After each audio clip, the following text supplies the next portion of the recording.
Good morning, friend. We are discussing on the Vision IS 5 question. Let's discuss the first question. First question is related to the current affairs section. Let's see the question. In the context of India, which of the following factors are contributor to reducing the risk of the currency crisis? It means that how we can reduce the risk of currency crisis. It means that how we can appreciate our currency in comparison to the dollar. First statement in this regard is the foreign currency earning of India's IT sector if increasing, then we can reduce the risk of the currency crisis. Second statement is said like that increasing the government expenditure, then we can increasing again the currency crisis. Number third, remittances from the Indian abroad if come in India, then it can also be reducing or the one of the factor that has reduced the risk of currency crisis. And your option is first, second, first, third, first, second, third. Again repeat the question but in Hindi. बात की जा रही है कि हम किस तरीके से जो करेंसी क्राइसिस हमारे सामने हमारी कंट्री में अगर आता है तो किस तरीके से हम उसको कम कर सकते हैं. तो फर्स्ट स्टेटमेंट बोल रहा है कि अगर आईटी सेक्टर बहुत अच्छा कमाता है, फॉरेन कंट्रीब्यूशन यहाँ से बहुत फॉरेन करेंसी इस सेक्टर से आती है, तो हम जो करेंसी क्राइसिस है वो रिड्यूस कराया जा सकता है. सेकंड बात करें तो अगर गवर्नमेंट एक्सपेंडिचर बढ़ा दिया जाए, मान लिया जाए अगर गवर्नमेंट 5,000 करोड़ खर्च कर रही है तो अब 1 लाख करोड़ खर्च अगर करना स्टार्ट कर देती है तो क्या जो रिस्क है करेंसी से रिलेटेड वो रिड्यूस हो सकता है. Number third, remittances from the Indian abroad, अगर हम बाहर से पैसे कमाते हैं in any of the field whether बिना प्राइमरी सेक्टर, सेकेंडरी सेक्टर और ट्रेजरी सेक्टर, तो इससे हमारे जो करेंसी क्राइसिस का जो खतरा है वो कम हो सकता है. And option are these. Let's see the next question. Next question as usual is related to the current affair, not as usual but yes unusual. Which of the following is correct with regarding to the graded response action plan? It is in news. And what is it? Number first statement regarding it is an action plan so that we can reduce the air pollution. Second, it covered the hinterland state from Rajasthan to Bihar. Number third, Environmental Pollution Control Authority EPCA is the implementing agency of the plan. And your option is first, first, third, first, second, third, first, second, third. Again repeat the question. बात की जा रही है graded response action plan के बारे में. First statement बोला गया है ये जो एक्शन प्लान है कि हम किस तरीके से रिड्यूस कर सकते हैं एयर पोल्यूशन को. और थर्ड स्टेटमेंट बोला गया है जो ईपीसी है, इन्वायरमेंट पोल्यूशन कंट्रोल अथॉरिटी, इस पूरी की पूरी प्लान को इंप्लीमेंट करने वाली है. It cover the hinterland from Bihar, जैसे बिहार से लेके हमारे राजस्थान तक ये पूरा का एरिया कवर किया जाएगा. क्या ये सही है? और आपके सामने ऑप्शन है ये. Let's see the next question. Next question is related to the Indian press and you can correlate it with the history section. Let's see the question. With reference to the Indian press, consider the following statement. First statement is said like that जो Charles Metcalfe was the first Governor General to place restriction on the press in India. Second statement, the Vernacular Act of 1878 put restriction on freedom on both English and Indian languages newspaper. And your option is first, second, both first and second, neither one, neither two. I can repeat the question but in Hindi. Indian press के बारे में बात की जा रही है. Charles मेटकैफे को जो एक फर्स्ट गवर्नर जनरल थे जिन्होंने हमारे यहाँ पे रेस्ट्रिक्शन इम्पोज किए थे प्रेस के ऊपर कंट्री में आके. सेकंड की बात करें जो वर्नाकुलर प्रेस एक्ट है 1878 में लेकर आया गया था. किसके द्वारा? लेटन के द्वारा लेकर आया गया था. उसी समय जब लेके आया गया था जब वहाँ पे फैमाइन आ रखी थी और वहाँ पे दिल्ली दरबार का आयोजन, सेकंड दिल्ली दरबार का आयोजन उन्होंने किया था. Let's see the thing. The Vernacular Press Act of 1878 put restriction on the freedom on both English as well as Indian language. And your option is this. Let's see the next question.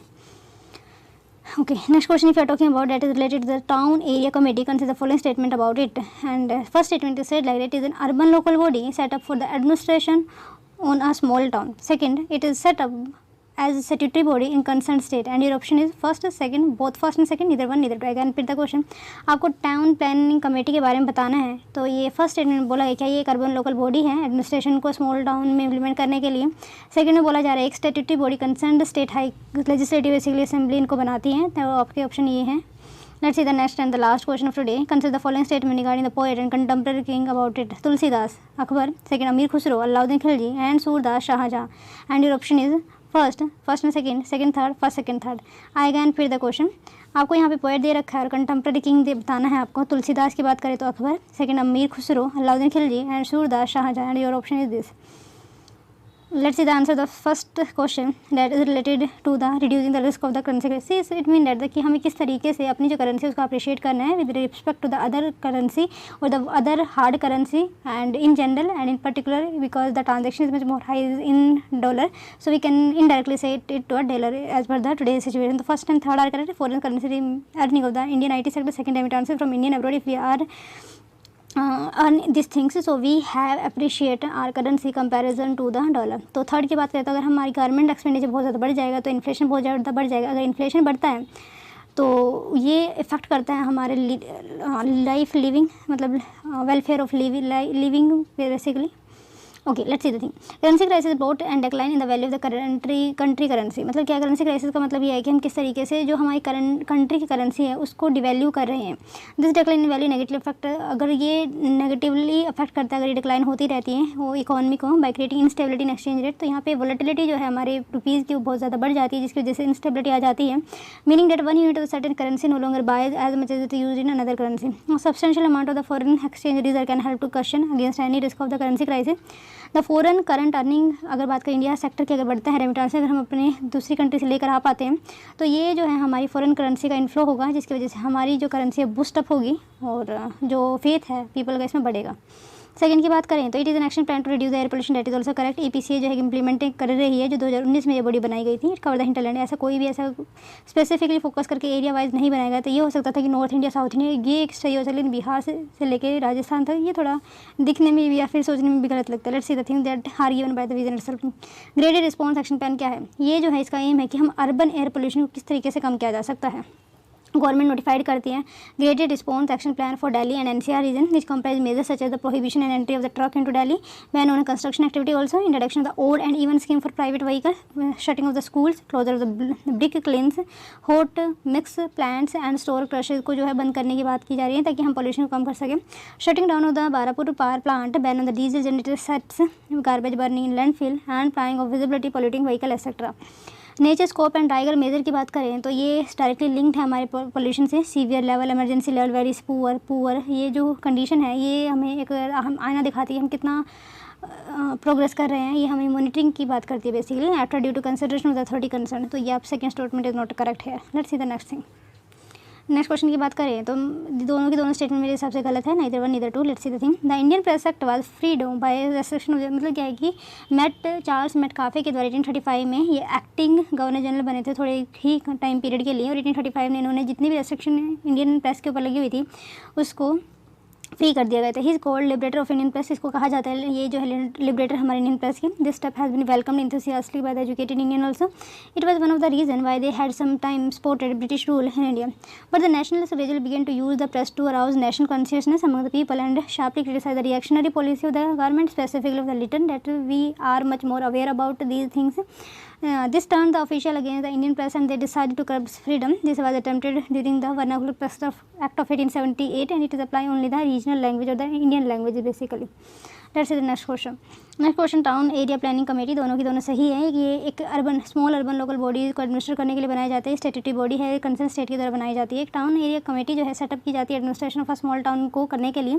एक semi municipal authority and it ensure with the limited number of civic function को दिए जाते हैं, ज़्यादा नहीं दिए जाते लेकिन कम दिए जाते हैं क्योंकि स्मॉल एरिया है इसलिए।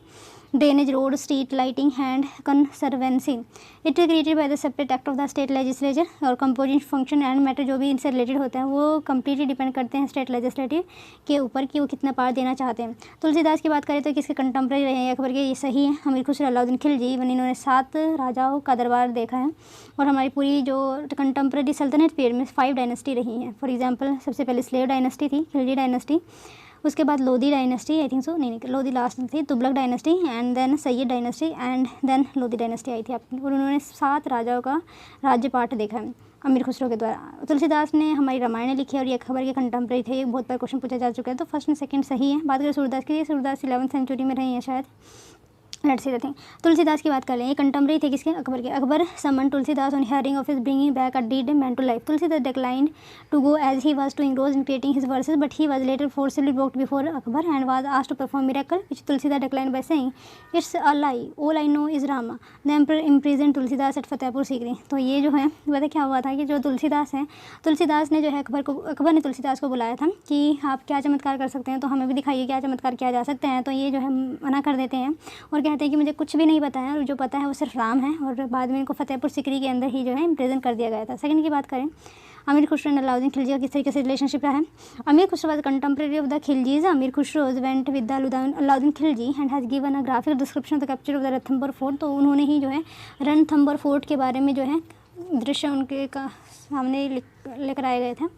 सूरदास जो है, सूरदास 15th सेंचुरी में हुए हैं। वो एक पोएट थे, म्यूजिशियन थे, एक सेंट थे। इज ऑल्सो डिवोशनल सॉन्ग उन्होंने गाए हैं dedicated to the lord Krishna. He was blind, मतलब ये एक ब्लाइंड थे। एंड 1479 में श्री विलेज नियर दिल्ली इनका जन्म हुआ था। Many other believe that the Surdas were born in a Braj holy place in India district Mathura. Surdas के बारे में बात करें तो ये इन्होंने म्यूज़िक, फाइन पोएट्री वगैरह से जो हो अट्रैक्टेड थे। As his fame spread far and wide. जो मुगल एम्पर अकबर थे 1542 से लेकर 1605 become his patron. Surdas spend the last year of his life in Braj, the place of his birth, and lived on the donation which is received in return of his bhajana, singing and lecturing on a religious topic until he died in 15. तो हम ये कह सकते हैं सूरदास भी जो contemporary थे अकबर के। तो हमने यहाँ से देखा Tulsidas and the Surdas are the contemporary and both are the contemporary of the Akbar. Although Surdas is also known for his greatest work, that is the Sur Sagar. He also wrote Sur Survavali and Sahitya Lahari, devotional lyrics dedicated to the Supreme Absolute। तो ये इनके बारे में था। और बाकी let's see the next thing जो मैं आपको पढ़ाने वाली हूँ। Just a minute, Chenab, just minute. Recently Indian railway ने कंप्लीट किया है cross bridge over river Chenab in Jammu Kashmir. So that's why it is the news. River Chenab की बात करें तो मेजर ट्रिब्यूटरी है इंडिया एंड पाकिस्तान, मतलब एक मेजर रिवर है एंड इंडिया एंड पाकिस्तान के बीच में। It originate in the western Himachal Pradesh से ये ओरिजिनेट होती है। ये जो है बहती है Jammu Kashmir continue into the Pakistan. It is one of the 5 major river है जो पंजाब रीजन से बहती है। लार्जेस्ट ट्रिब्यूटरी इंडस रिवर की। इस total length more than 900 kilometre है। ये जो सेवरल इरीगेशन कैनाल को भी वाटर प्रोवाइड करती है। बड़ा चेनाब ब्रिज की बात कर ले रहे हैं। ये ब्रिज है, ये जो पूरा का पूरा प्रोजेक्ट है वो उधमपुर श्रीनगर बारामूला रेल लिंक का प्रोजेक्ट है जो कनेक्ट करता है कश्मीर रीजन को the rest of the country. So it is quite important for us. इसकी लेंथ की बात करें तो 1315 मीटर या फिर 1.3 किलोमीटर कह सकते हैं। इस लाइफ जो है इसकी 120 ईयर है। ये highest railway bridge in the world being 359 above the river bed level, 35 metre high than the iconic Eiffel tower पर 35 मीटर उससे भी ज़्यादा ऊँचा बड़ा है।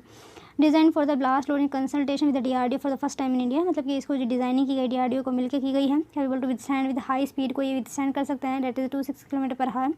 We can bear earthquake force of the highest intensity, क्योंकि जोन 5 एरिया में तो इसकी अर्थक्वेक का भी ध्यान रखा गया है कि इसको ज़्यादा इफेक्ट ना कर पाएँ। It will remain operational at restricted speed. अगर कोई कैलामिटी वगैरह भी आती है तो इसकी जो ऑपरेशनल स्पीड रेस्ट्रिक्ट करके 30 किलोमीटर पर आवर तक लेके आई जा सकती है। Construction of bridge involve some of the measure taken for the first time on the Indian railway. तो कुछ ऐसे मेजर लिए गए पहली बार इंडियन रेलवे इस ब्रिज को बनाने के लिए। पहला है phase aerial ultrasonic technique machine का यूज़ किया गया है testing for the wells. Second की बात करें तो NABL एक्रेडिटेड लैब बनाई गई है ताकि हम टेस्टिंग अच्छी तरीके से कर पाएँ। लॉन्च किया गया है कर्ड वेडिएट portion using and launching method. Height of the cable crane pylon at Srinagar is 127 metre which is much taller than the Qutub Minar of 72 metre. Udhampur Srinagar Baramulla railway link project के बारे में बात करें तो let's see what is it. It is a national project है जो Indian railway ने लिया है और कंस्ट्रक्शन करने के लिए broad gauge railway through the Himalaya. इसमें क्या बात की थी, क्या इसका ऑब्जेक्टिव थे? To facilitate the ease of transport, ताकि जम्मू कश्मीर के जो पीपल है वो ईजिली ट्रांसपोर्ट कर पाएँ। To develop an all weather cost effective mass transportation system इसका मेन एम है, ताकि हम ओवरऑल डेवलपमेंट किया जा सके north eastern alpine region of the country का भी और कनेक्टिविटी को इंश्योर कर सके। The first section connecting Udhampur to Katra and third section जो है बनिहाल एंड बारामूला का ऑपरेशनल हो जाएगा। ये जो प्रोजेक्ट है 2022 का तक कंप्लीट हो जाएगा। Building the steel arch was the toughest part रहा है इस पूरे के पूरे link project rail link project का, क्योंकि reason is that only geology and extensive river system जो यहाँ पे प्रेजेंट है। द आज complete 111 kilometre long winding stretch combating Katra to Banihal. Most of the railway track जो स्लेटेड है टनल और bridge in this section. 3 agency की बात करें तो IRCON KRC है नदन रेलवे जो है इस पूरे प्रोजेक्ट के डेवलपिंग में इन्होंने कंट्रीब्यूशन किया है। Many international agency and premier Indian institute like IIT Roorkee, IIT Delhi, DRDO and geological survey of India ने जो है एक एक्सपर्टीज प्लानिंग एंड इंप्लीमेंटेशन करने में हेल्प किया। By this we are ending the session. Thank you so much for